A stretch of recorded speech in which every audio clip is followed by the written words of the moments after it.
Recibamos a Marco Barrientos.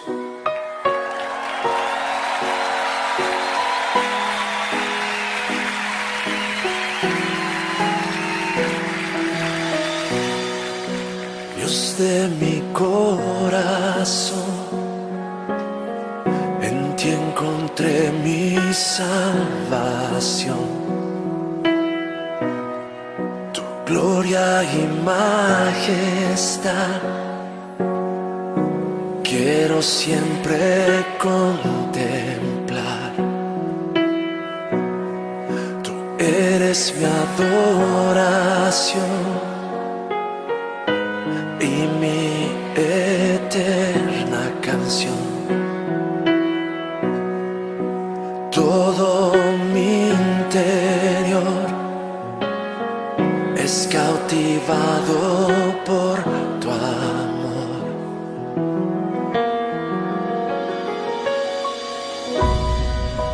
Eres Dios eterno, solo tú eres bueno. Dios incomparable eres tú. Nunca me separaré de tu gran amor. Eres mi Señor, mi Salvador.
Muy buenas tardes, estimados, queridos amigos que por este medio pueden estar escuchando la palabra del Señor en este día tan especial, Día del Señor, en el cual el Señor nos manda a predicar este glorioso Evangelio.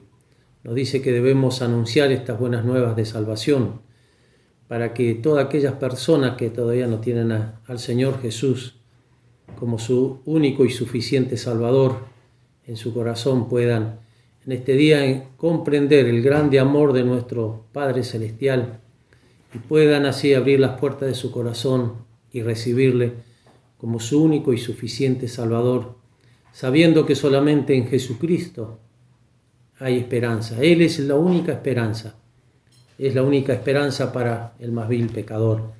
Y para comenzar la reunión, esta tarde vamos a compartir el himno número 4 que dice: a tu puerta Cristo está, ábrele. Si tú le abres, entrará, ábrele. Tu pecado quitará, luz y paz derramarás. Día alegre te serás, ábrele. Ábrele, oh pecador, abre ahora el Salvador. Te ofrece salvación del pecado el perdón. Saciará tu corazón, ábrele. O no le hagas esperar, ábrele. Tal vez pronto marcharás, ábrele. Qué dolor después tendrás cuando en vano clamarás y perdido te hallarás, ábrele. Abre ahora al Salvador.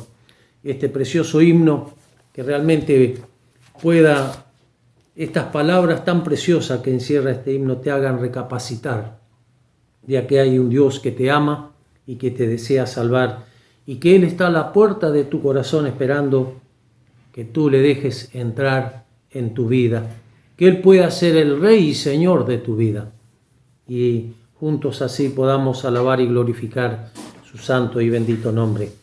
Vamos a compartir este himno, pero antes de también de compartir otro himno, vamos a tener un momento de oración. Padre nuestro que estás en el cielo, santificado sea tu nombre, te alabamos, te bendecimos, te damos las infinitas gracias por tanta bendición y Padre querido de los cielos, por este precioso momento que tú permites que este glorioso evangelio sea proclamado, sea anunciado, que las verdades innegables de nuestro Señor Jesucristo puedan ser proclamadas al mundo entero. Querido Padre, gracias te damos porque tú en este día permites que la puerta de la gracia divina, de la salvación permanezca abierta, porque sabemos que un día esta puerta se cerrará y ya no habrá más esperanza para el pecador, para aquellas personas que todavía viven sin Cristo, sin paz, sin ninguna esperanza. Amado Padre, rogamos para que tu palabra en este día pueda tocar algún corazón, que tu palabra que es viva y eficaz pueda obrar en aquellas vidas que aún todavía están viviendo lejos de ti, sin ninguna esperanza, sin Cristo. Yo, Padre bendito de los cielos, queremos rogarte, suplicarte por cada uno de ellos, porque sabemos que tú tienes preparado un día que cada hombre y cada mujer tendrá que dar cuenta que toda rodilla se va a doblegar y que toda lengua va a tener que confesar ante el justo juez. Amado Padre de los cielos, gracias te damos por este tiempo, por esta oportunidad, por este medio que tú nos concedes, que tú nos das este inmenso privilegio que la luz del glorioso Evangelio pueda llegar a distintos lugares, a distintos hogares. Y Padre bendito de los cielos, clamamos y rogamos por estas vidas preciosas que no tienen esperanza, pero nosotros queremos decirle que en Jesucristo hay esperanza, que Él es la luz del mundo, que Él es el único camino para llegar al Padre. Jesucristo dijo, yo soy el camino, la verdad y la vida. Nadie viene al Padre si no es por mí. El Señor Jesucristo dio su vida en la cruz del Calvario y esa preciosa sangre que se derramó es para limpiar todos nuestros pecados, así como lo ha hecho los míos. Quiere también limpiar de aquellas personas que aún todavía hoy están viviendo sin Cristo, sin paz, sin ninguna esperanza. Padre querido de los cielos, rogamos y suplicamos que este precioso evangelio pueda tocar algún alma, alguna vida, y así, contritos y humillados, puedan venir a ti clamando por el perdón de sus pecados. Gracias te damos por todo, nos quedamos en tus manos, pidiendo una bendición especial sobre tu siervo, y que tú lo unjas de lo alto, para que tu palabra sea entregada con sencillez, pero con profundidad, y que así vidas preciosas puedan llegar al conocimiento de la verdad. Alabamos, bendecimos tu nombre y lo hacemos en los méritos de nuestro bendito y amado Salvador, el Señor Jesucristo. Amén.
podíamos compartir también otro himno, que es el himno número 20, que dice: con voz benigna te llama Jesús, invitación de puro amor. ¿Por qué le dejas en vano llamar? ¿Sordo serás, pecador? A los cansados convida Jesús, con compasión mira el dolor. Tráele tu carga, te bendecirá, te ayudará el Salvador. Siempre aguardando contempla Jesús, tanto esperar con tanto amor. Hasta sus plantas ven mísero y trae tu tentación, tu dolor. Hoy te convida, voz bendecida, benigna, convídate hoy. Que realmente este precioso himno, estas preciosas palabras puedan también hacer eco en tu vida, en tu corazón. Y tú que todavía no tienes ninguna esperanza, puedas venir al Señor Jesucristo, clamando así por el perdón de tus pecados. Quiera el Señor bendecirte y también bendecir la palabra que en este día de ser expuesta por el siervo de Dios. Le damos la muy bienvenida al hermano y que realmente el Señor les pueda bendecir.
¿Cómo están, hermanos? Es un gusto para mí poder compartir con ustedes este espacio virtual para poder considerar, meditar sobre la palabra del Señor. Quiero llevarles a un pasaje en 1 Juan, el capítulo 3 y los 3 primeros versículos. Leo en la palabra del Señor: mirad cuál amor nos ha dado el Padre para que seamos llamados hijos de Dios.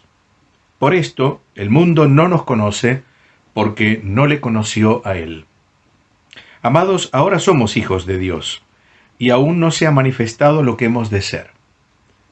Pero sabemos que cuando Él se manifieste, seremos semejantes a Él, porque le veremos tal como Él es.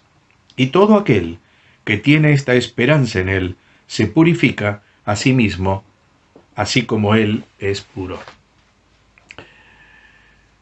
Juan el apóstol es un anciano ya y desde la cumbre de sus años escribe a los creyentes con una actitud de pastor, paternal, usando términos muy cariñosos. Usa hijitos, amados, hermanos. Y hoy, a través del paso de los siglos, nos llegan a nosotros estos versículos preciosos que yo quisiera compartir, considerar con ustedes y extraer de ellos la enseñanza enorme que tiene allí la palabra del Señor. En realidad, el párrafo debería comenzar en el versículo 28 del capítulo 2, del capítulo anterior, que dice: y ahora, hijitos, permaneced en Él, para que cuando se manifieste, está hablando del Señor Jesús, tengamos confianza, para que en su venida no nos alejemos de Él avergonzados. Si sabéis que Él es justo, sabed también que todo el que hace justicia es nacido de Él. Juan está vislumbrando el anhelado día de la venida del Señor y exhorta a sus hijos en la fe y también a nosotros a permanecer fieles y a vivir en rectitud, en pureza, en amor hacia aquellos que son nuestros hermanos. Así en el día del Señor, cuando Él se manifieste, a los suyos tendremos confianza y estaremos cerca de Él. Miremos el desarrollo del pensamiento del apóstol. En estos versículos, Juan nos dice a los creyentes lo que somos ahora, lo que seremos y también lo que deberíamos ser. En primer lugar, lo que somos. Dice la Escritura, mirad cuál amor nos ha dado el Padre para que seamos llamados hijos de Dios. Por esto el mundo no nos conoce porque no le conoció a Él. En estas palabras, Juan nos está hablando del amor que Dios nos ha dado y la expresión es de asombro. Mirad cuál amor nos ha dado el Padre.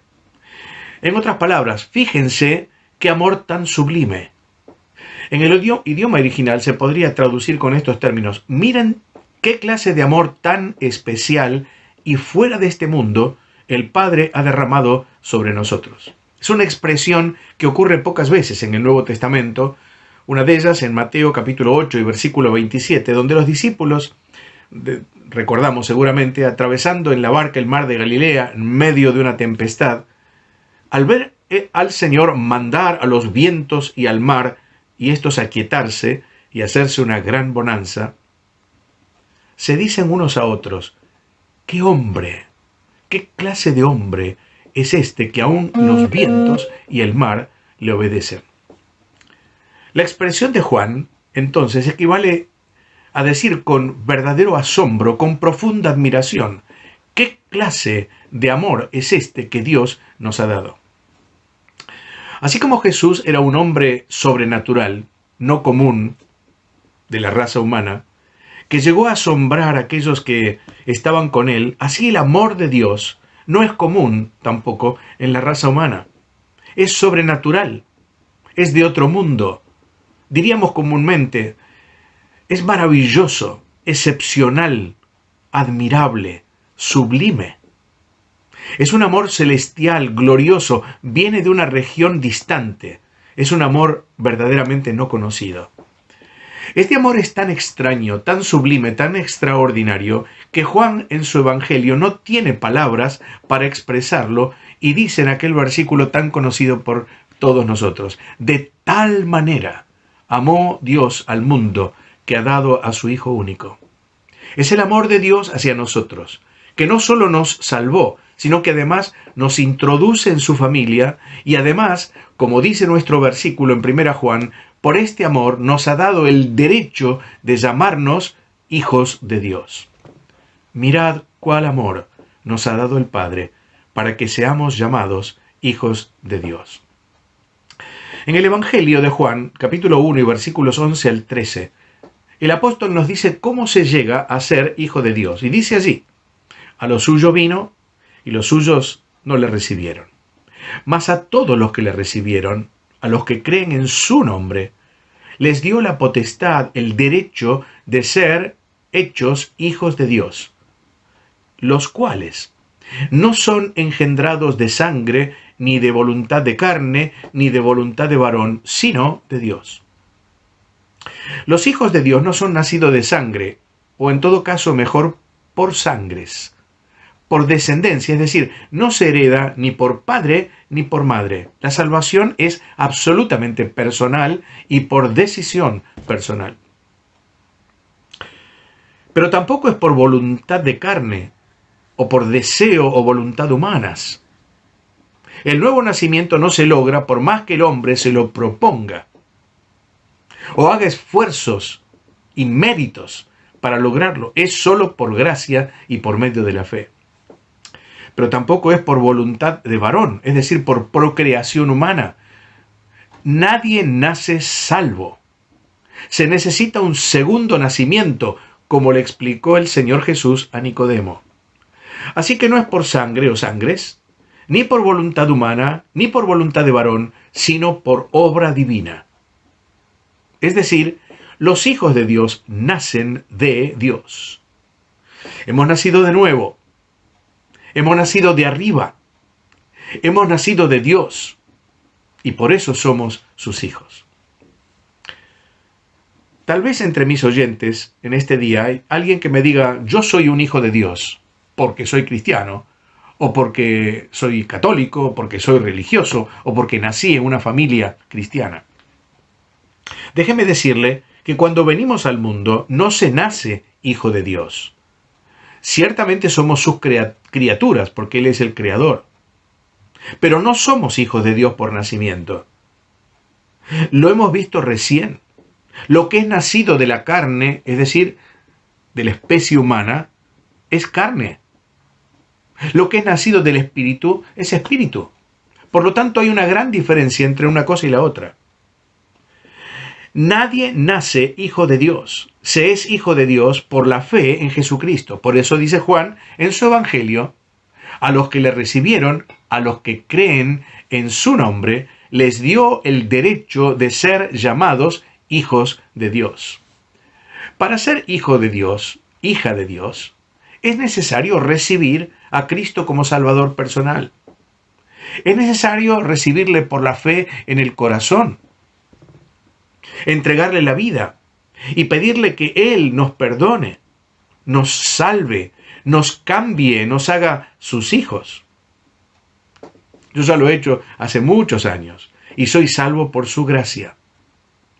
Y Dios me hizo su hijo, como tantos hermanos nuestros que están escuchando este mensaje también. Y si usted quiere ser salvo, debe recibir a Cristo por la fe, confiar en Él.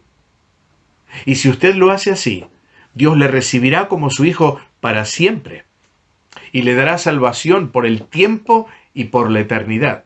Y oro al Señor para que sea así con usted hoy mismo. Ahora, en 1 Juan 1, leemos, mirad cuán grande es el amor que Dios nos ha prodigado. En otras palabras, que seamos llamados hijos de Dios. Y agrega, y lo somos de veras. Esta última frase no aparece en nuestra traducción, pero se incluye en otras traducciones y además aparece en los mejores manuscritos de las Escrituras. Nos da la certeza de que no solo podemos tener el privilegio de llamarnos hijos de Dios, pero además, con toda certeza, de serlo realmente. Somos sus hijos, con toda seguridad. Dice además que al ser hijos de Dios, el mundo no nos conoce. Cuando dice el mundo, es decir, la gente que pertenece a este mundo gobernado por Satanás, al cual ya no pertenecemos, aquellos que somos de Cristo. Este mundo que no conoció al Señor Jesús, a aquel que era la imagen del Padre, a este mundo que le rechazó y aún le rechaza, aún no cree en Él. Por eso somos extraños para el mundo. Dios también lo es. Jesucristo también. Así que el mundo no nos conoce y la razón es porque no conoce a Dios. La palabra conocer significa un conocimiento de relación profunda, cercana. El mundo, la gente del mundo, no nos conoce, no intelectualmente. No nos conoce con un conocimiento más cabal, más profundo. No nos entiende. No comparte lo que somos, lo que pensamos, lo que sentimos, lo que hacemos. ¿Y por qué? La Biblia nos lo dice, porque no conoce a Dios. No nos conoce porque llevamos los rasgos del Padre. Porque no conoció a Cristo y nosotros somos de Cristo. Somos sus hermanos. Somos raros para el mundo. 1 Pedro 4:4, el apóstol está escribiendo a los creyentes del primer siglo y de todos los siglos. Y les dice ahora, como ya no los acompañáis en los excesos de su mala vida, se extrañan y hablan mal de vosotros. Y muchas veces ocurre así también con los creyentes. El mundo no nos conoce. Sí, Juan habla de lo que somos ahora. Pertenecemos a Dios para siempre, a su familia, somos sus hijos. Y por eso el mundo no nos conoce, porque no le conoció a Él. Pero también nos habla, en segundo lugar, de lo que seremos. El versículo 2 dice así: Amados, ahora somos hijos de Dios, y lo somos. Y aún no se ha manifestado lo que hemos de ser. Pero sabemos que cuando Él se manifieste, seremos semejantes a Él, porque le veremos tal como Él es. La palabra manifestado aquí significa una aparición esplendorosa, gloriosa. Un día el Señor Jesús vendrá a buscar a su iglesia. Vendrá a las nubes, como dice en el versículo 28 del capítulo anterior, hablando de su venida, y se manifestará a los suyos en toda su luminosa gloria. Cristo es un ser glorioso, y así aparecerá en las nubes para recoger a su pueblo. Ese día nosotros seremos manifestados con Él, transformados a su misma imagen. Así lo dice Colosenses capítulo 3 y versículo 4. Cuando Cristo, vuestra vida, se manifieste, vosotros también seréis manifestados con Él en gloria. Pero además dice que seremos semejantes a Él. ¿Y por qué? Porque le veremos tal como Él es. Bien dice el Salmo, en cuanto a mí, veré tu rostro en justicia. Estaré satisfecho cuando despierte a tu semejanza. Glorioso día. Así conoceremos como somos conocidos. Al vernos cara a cara con Él, con el Señor, nos veremos semejantes a Él. Y cuando después Él venga en gloria para reinar en el mundo, nosotros vendremos en gloria con Él. Ese es el propósito de Dios para nuestra vida, como creyentes establecidos de la eternidad, ser semejantes al Señor. Escuche lo que dice Romanos 8:29. A los que antes conoció, también los predestinó para que fuesen hechos conformes a la imagen de su Hijo. Es el propósito de Dios al escogernos en Cristo. Nos predestinó, es decir, fijó nuestro destino de ser hechos conformes a la imagen de su Hijo. Nos destinó a ser transformados según la imagen de su Hijo. Ser como Jesús, no iguales a Él, porque Él es Dios, pero ser semejantes a Él en nuestra dimensión humana, y cuando estemos en su presencia, dice el himno, llevaremos de Él la imagen de su gloria y su poder. Pero esto no es de golpe. Esta transformación debe ser parte de nuestra vida como creyentes. Esta imagen del Señor se debe ir forjando de a poco, y esa es la obra, la tarea del Espíritu Santo en la vida de cada creyente. Ahora la imagen de Cristo debe ir creciendo en nuestras vidas, como nos dice en 2 Corintios capítulo 3 y versículo 18. Somos transformados de gloria en la misma imagen como por el Espíritu del Señor. Al fin, como dice un célebre escritor, el Espíritu Santo dará el último toque a su obra y seremos semejantes a Él para siempre. Parecernos a Cristo en nuestra forma de ser, de pensar, de sentir, de hacer. Ese es el deseo del Espíritu. Para eso el Señor nos ha dejado, después de nuestra salvación en este mundo, para que otros vean esa imagen y conozcan a Cristo. Me hizo mucha gracia una interesante experiencia que nos contaba una hermana de nuestra congregación. Hace años, uno de los pastores de la iglesia fue a hacerles una visita. Era un hombre mayor, de cabello blanco, de porte humilde, espiritual, de carácter manso. Verdaderamente hacía pensar en un hombre de Dios, un hombre santo. Cuando tocó el timbre de la casa, el hijito de la hermana, tendría unos 5 o 6 años, lo vio y sin abrir la puerta, corrió a su mamá y le dijo, «Mamá, vino Dios». En la mente de aquel niñito, aquel hombre le parecía la imagen del Señor. Siempre me hizo pensar, qué bueno sería si al vernos la gente dijera lo mismo. Es el Señor. Se parece tanto a Él, en su carácter, en su conducta, en su forma de ser, de pensar, de actuar, que se parece a Jesús.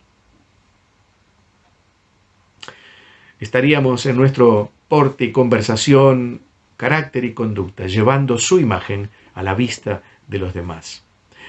pero cuando Él venga, aquí nos promete la Biblia, seremos semejantes a Él. ¿En qué? ¿En qué seremos semejantes a Él? En su cuerpo espiritual, en su santidad, en su perfección, no habrá más pecado allí. En su poder, en su gloria, semejantes a Él. Dice Filipenses capítulo 3, versículos 20 y 21. Mas nuestra ciudadanía está en los cielos, de donde también esperamos al Salvador, al Señor Jesucristo. Escuche, el cual transformará el cuerpo de la humillación nuestra para que sea semejante al cuerpo de la gloria suya, por el poder con el cual puede también sujetar a sí mismo todas las cosas. ¿Qué será mirar a Jesús? ¿Qué será contemplar el rostro del Señor, ver sus heridas hechas por cada uno de nosotros, por amor, para hacernos hijos de Dios? Será un instante de gloria, de gloriosa transformación, para ser semejantes a Él para siempre. ¿Para qué seremos semejantes a Él? Para estar con Él, para reinar con Él, para servirle a Él por toda la eternidad. Juan nos habló de lo que somos ahora, de lo que seremos, pero en tercer lugar, de lo que deberíamos ser. Leo el versículo 3. Y todo aquel que tiene esta esperanza en Él se purifica a sí mismo, así como Él es puro. ¿Qué consecuencias tiene entonces esta esperanza en Él, este llegar un día a ser como Él, esta esperanza que descansa en las promesas del Señor? Cuando un creyente tiene esta esperanza, dice nuestro versículo, se purifica a sí mismo, así como Él es puro. Ahora, note que esto es una tarea propia de cada creyente. Se purifica a sí mismo. Claro, no quiere decir que lo podamos hacer independientemente del Señor, con nuestro propio esfuerzo, porque el Señor dijo, sin mí, nada podéis hacer. Pero implica una decisión personal de cada creyente. Yo no debo esperar que Dios lo haga por mí. Yo debo decidir ser puro como Jesús es puro. Usted, vos, tenés que decidir, debes decidir ser puro si tenés esta esperanza en Él. ¿Te recuerda a Daniel? El profeta Daniel, siendo un joven, dice la Biblia, él propuso en su corazón no contaminarse.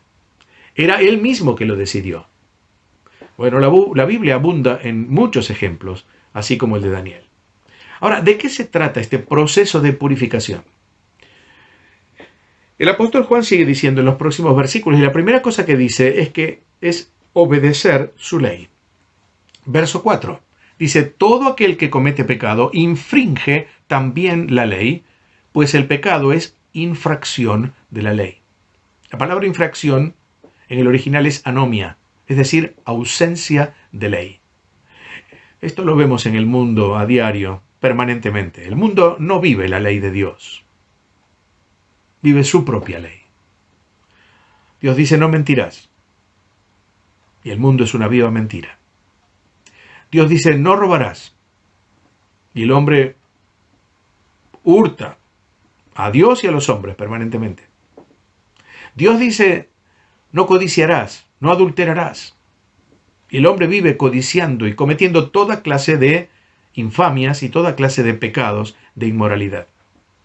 Y así podríamos seguir con todos los mandamientos. Pero el creyente tiene una ley, y es la ley de Dios.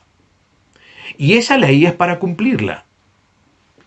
No para ser salvos, obviamente, porque nadie es salvo por las obras de la ley. Pero ya que somos salvos, debemos vivir para cumplir sus leyes, para obedecer sus mandamientos. Lo dijo el Señor mismo, si me amáis, guardad mis mandamientos. Hay una canción muy popular en el mundo que siempre pienso es un poco el extracto de lo que es el pensamiento mundano, aquella que dice a mi manera. El mundo vive a su manera, no a la manera de Dios. Ahora, hermano, ¿Estamos viviendo también nosotros a nuestra manera? ¿O estamos viviendo según la voluntad de Dios para nuestra vida? Permítame preguntar, ¿cómo es su vida? ¿Se ajusta a la ley de Dios o está viviendo su propia ley? Haciendo la voluntad de la carne y de los pensamientos, como vive el mundo. Vivir una vida santa es obedecer al Señor y cumplir sus mandatos. Es hacer su voluntad en todo. Pero purificarse, santificarse a sí mismo es también no pecar. Dice el verso 6, todo aquel que permanece en él no peca. Todo aquel que peca no le ha visto ni le ha conocido. Sabemos bien que mientras estemos en la carne, en nuestro cuerpo, en nuestra naturaleza caída, el pecado se va a manifestar. Y ese pecado cometido, dice Juan, debe ser confesado, capítulo 1, versículo 9, y así Dios, que es fiel y justo, perdona nuestro pecado y nos limpia de toda maldad. Pero aquí la idea del verbo pecar no es un mero incidente, como debería ser en la experiencia de todo creyente el pecado. Alguien dijo, lo menos natural en la vida del creyente es el pecado. Así debería ser. Aquí habla de un estado de pecado. No peca, podríamos leerlo o traducirlo, no continúa pecando, como algo habitual. Y en los versículos 8 y 9, fíjese, está la explicación. Dice, el que practica el pecado es del diablo, porque el diablo peca desde el principio. Para esto apareció el Hijo de Dios, para deshacer las obras del diablo. Todo aquel que es nacido de Dios no practica el pecado, porque la simiente de Dios permanece en él y no puede pecar, porque es nacido de Dios. La evidencia de que un creyente es hijo de Dios es que su habitualidad no es el pecado, no es vivir en el pecado, no es vivir como el mundo vive, porque el mundo pertenece al diablo y el creyente pertenece a Dios, es hijo de Dios. Así que el que vive en pecado está imitando al diablo, porque dice el versículo que el diablo peca, es decir, vive pecando desde el principio. Pero el que es nacido de Dios tiene la simiente de Dios, diríamos el ADN divino en su ser. Y entonces la habitualidad, la normalidad es vivir la vida de Dios, no vivir en pecado. El versículo 7 dice, hijitos, nadie os engañe, el que hace justicia es justo, como Él es justo. Una vida de santidad, porque Él es santo. Una vida de orden, porque Dios es Dios de orden. Si somos del Señor, debemos vivir como Él. Dice la palabra, justamente en el capítulo 2 y versículo 6 de 1 Juan. El que dice que está en Él, unido a Él, debe andar, es decir, manifestar su conducta, sus hechos. Debe andar como Él anduvo. Así como era Cristo, debemos ser nosotros. Conozco un hermano que tenía un hijo pequeño y un día me dijo, mi hijo es tan parecido a mí, físicamente, ¿verdad? También en su carácter, pero físicamente, dice que le llamo bonsai. Me pareció simpático. Bonsai, el árbol pequeñito, es igual que los grandes, pero pequeñito. Deberíamos ser como bonsáis de ese árbol, de ese modelo perfecto, que es la vida de Jesús, el Señor. Pablo lo dice en Tito, el capítulo 2. La gracia nos enseña, una tarea docente de la gracia. Dice que renunciando a la impiedad y a los deseos mundanos, vivamos en este mundo santa, justa y piadosamente, aguardando la manifestación gloriosa de nuestro buen Dios, de nuestro gran Dios y Salvador Jesucristo. Fíjese, santa, justa y piadosamente. Santa para Dios, justa para los hombres, piadosamente para nosotros mismos. Así debería ser nuestra vida. ¿Cómo está nuestra vida? ¿Vivimos una vida de pureza? ¿Procuramos vivir una vida de pureza, de santidad? ¿O estamos viviendo a la deriva, sin cuidar nuestra mente, nuestro cuerpo, lo que vemos, lo que oímos, lo que leemos? ¿Ocupa la Biblia el lugar que debe ocupar en nuestra vida? Sabiendo que, como dice el Salmo, ¿con qué limpiará el joven? Y no solamente el joven, su camino. Con guardar tu palabra. Y decía el mismo salmista, en mi corazón he guardado tus dichos. ¿Para qué? Para no pecar contra ti. La Biblia tiene que tener un lugar predominante, preponderante en nuestra vida, cada día, en la presencia del Señor, en oración y también en meditación. Y la última cosa que nos dice el apóstol en esto de buscar, de desear, de vivir la pureza, es que en nuestra conducta debe estar también el amor a los hermanos. Verso 10 dice, en esto se manifiestan los hijos de Dios y los hijos del diablo. Todo aquel que no hace justicia y que no ama a su hermano no es de Dios. Es un principio normal en la vida del creyente, fiel al Señor, en un hijo o una hija de Dios. A pesar de las ofensas de los hermanos, de los problemas de los hermanos, de cualquier cosa que los hermanos tengan y que no nos guste, la Biblia dice que debemos amarles, que debemos orar por ellos, que debemos ofrecerles aquello que los hermanos también necesitan.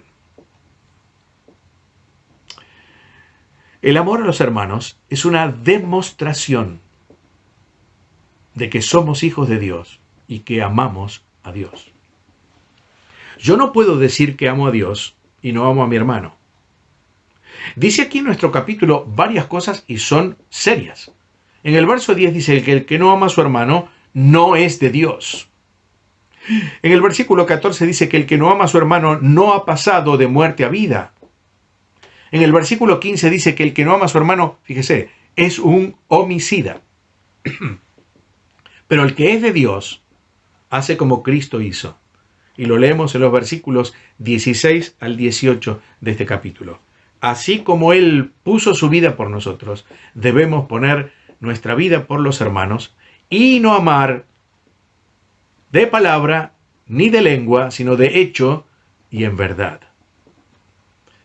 El verdadero amor no se origina necesariamente en las emociones, sino en la voluntad. Consiste no en sentir, sino en hacer.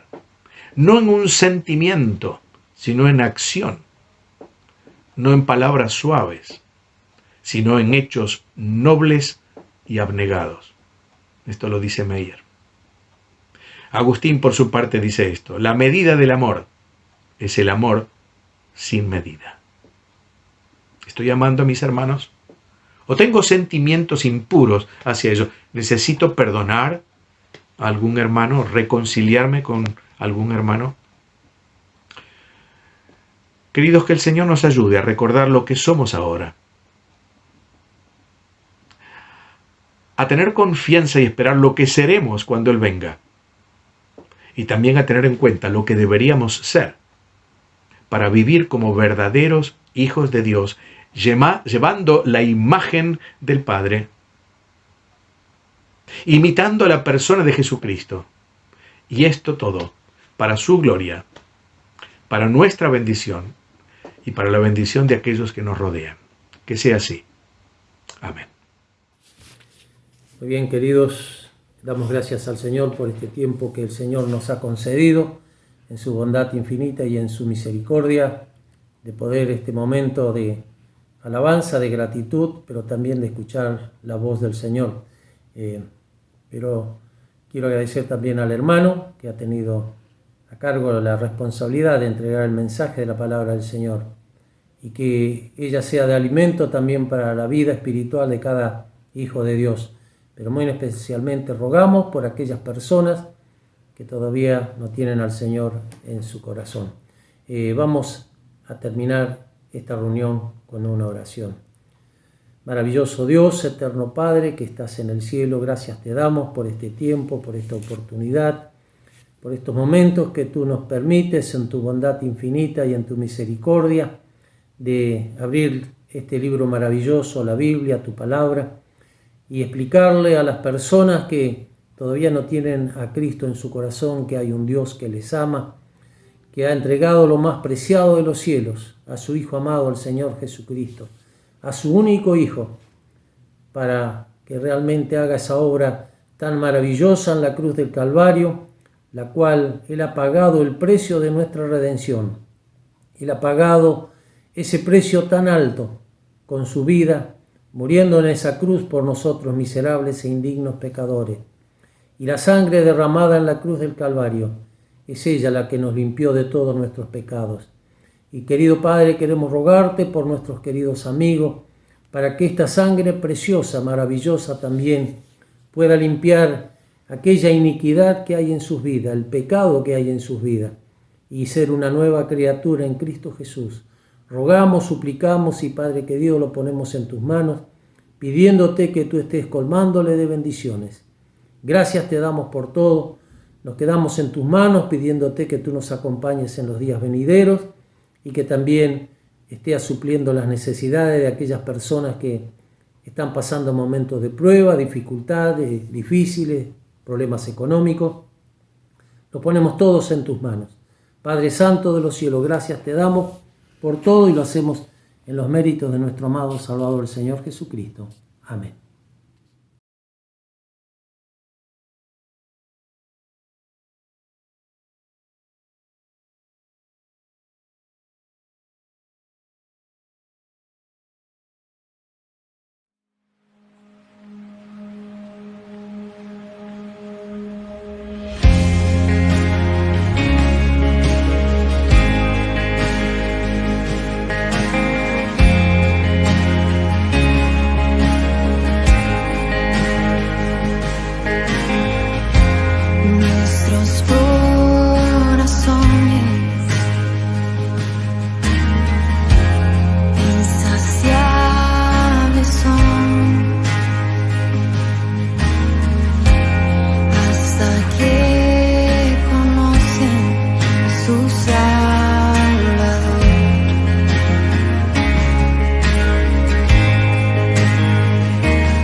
En su amor confiamos, hay descanso.